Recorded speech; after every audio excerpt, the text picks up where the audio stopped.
सोचिए, आज से हजारों साल पहले का समय। न मोबाइल था, न इंटरनेट, न किताबें, न स्कूल।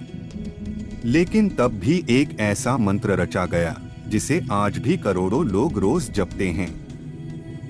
एक ऐसा मंत्र जिसके बारे में कहा गया कि यह सिर्फ शब्द नहीं है, यह चेतना है, यह प्रकाश है, यह ब्रह्मांड की आवाज है।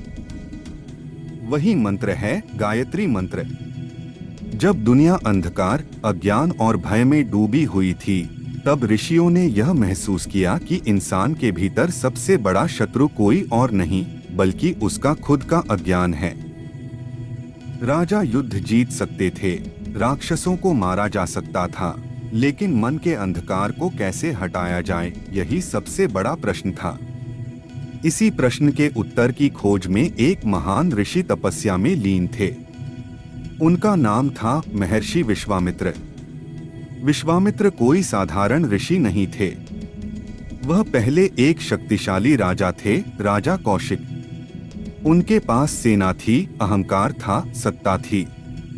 लेकिन जब उनका सामना वशिष्ठ ऋषि से हुआ, तब उन्हें पहली बार एहसास हुआ कि शारीरिक शक्ति से कहीं बड़ी होती है आध्यात्मिक शक्ति। यही वह मोड़ था जहां एक राजा टूट गया और एक ऋषि जन्म लेने लगा। विश्वामित्र ने सब कुछ त्याग दिया, राजपाट, वैभव, सम्मान, और निकल पड़े तपस्या के मार्ग पर। सालों नहीं, दशकों नहीं, हजारों वर्षों तक उन्होंने कठोर तप किया। कभी भूखे, कभी प्यासे, कभी धूप में, कभी ठंड में। देवता भी उनके तप से विचलित होने लगे। इंद्र को डर लगने लगा कि कहीं यह मनुष्य देवताओं से भी आगे न निकल जाए। लेकिन विश्वामित्र रुके नहीं, क्योंकि वह अब सिर्फ शक्ति नहीं चाहते थे, वह ज्ञान का प्रकाश चाहते थे। कहा जाता है कि एक दिन गहरी ध्यान अवस्था में जब विश्वामित्र का मन पूरी तरह शांत हो गया, तब उन्हें ब्रह्मांड की मूल ऊर्जा का अनुभव हुआ। उसी क्षण उन्हें सूर्य देव की चेतना का साक्षात्कार हुआ। सूर्य केवल आकाश में चमकने वाला गोला नहीं है।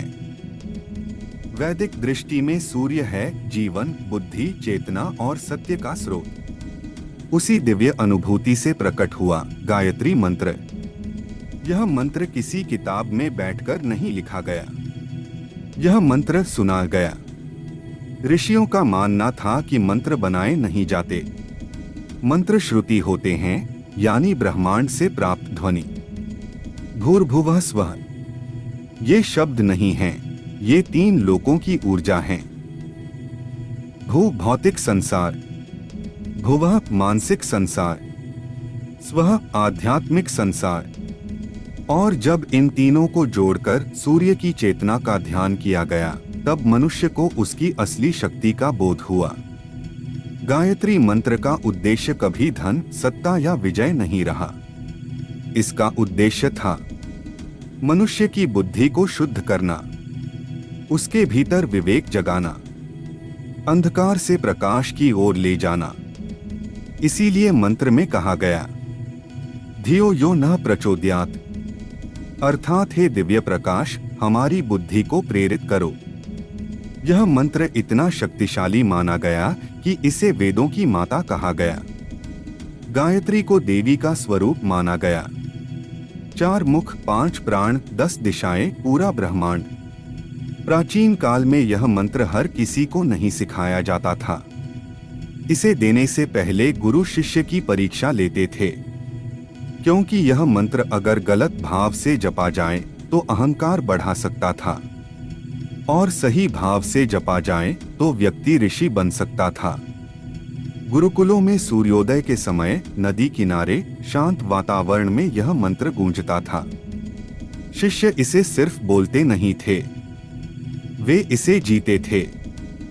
धीरे धीरे यह मंत्र समाज में फैलता गया। ऋषियों ने समझा कि ज्ञान को बंद करके नहीं रखा जा सकता। जब मानवता अज्ञान में हो, तब मंत्र को घर घर पहुंचना चाहिए। समय बदला, युग बदले, राज्य टूटे, सभ्यताएं मिट गईं, लेकिन गायत्री मंत्र बचा रहा, क्योंकि यह किसी धर्म की संपत्ति नहीं था, यह मानव चेतना की विरासत था। आज भी जब कोई इसे सच्चे मन से जपता है तो मन शांत होता है, विचार स्पष्ट होते हैं और भीतर एक अजीब सी रोशनी महसूस होती है। यही कारण है कि हजारों साल बाद भी विज्ञान इसे ध्वनि ऊर्जा कहता है, योग इसे प्राण शक्ति कहता है और भक्त इसे देवी का आशीर्वाद मानते हैं। गायत्री मंत्र इसलिए बनाया गया था ताकि मनुष्य बाहर की दुनिया जीतने से पहले अपने भीतर के अंधकार को जीत सके। और शायद यही वजह है कि यह मंत्र आज भी उतना ही जीवित है जितना तब था। और अब जरा सोचिए, अगर गायत्री मंत्र सिर्फ एक प्रार्थना होता तो क्या यह हजारों साल टिक पाता?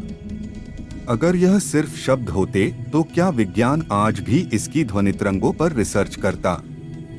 सच्चाई यह है कि गायत्री मंत्र कभी बनाया नहीं गया था। यह उस पल प्रकट हुआ जब इंसान और ब्रह्मांड के बीच की दीवार टूट गई। जिस दिन विश्वामित्र ने सूर्य की ओर आंखें बंद करके नहीं बल्कि चेतना खोलकर देखा था, उसी दिन मानव को यह याद दिलाया गया था कि तू कमजोर नहीं है, तू अंधकार के लिए नहीं बना है, तू प्रकाश का अंश है। गायत्री मंत्र हमें देवता नहीं बनाता, यह हमें जागृत मनुष्य बनाता है। जब दुनिया शोर से भरी हो तब यह मंत्र मौन सिखाता है, जब मन भटके तब यह दिशा देता है, और जब इंसान खुद को छोटा समझने लगे तब यह मंत्र याद दिलाता है कि तेरे भीतर वही सूर्य है जो पूरे ब्रह्मांड को रोशन करता है। शायद इसी कारण ऋषियों ने कहा था, अगर सब कुछ नष्ट हो जाए, अगर वेद मिट जाए, अगर सभ्यता खत्म हो जाए, तब भी अगर गायत्री मंत्र बचा रहे तो मानवता फिर से खड़ी हो सकती है। क्योंकि यह मंत्र नहीं है, यह चेतना की चिंगारी है।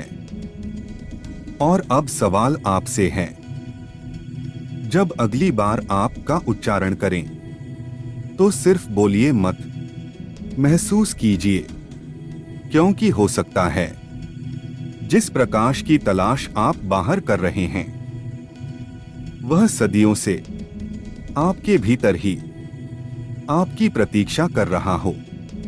यही है गायत्री मंत्र, अंधकार के खिलाफ ब्रह्मांड की सबसे पुरानी पुकार।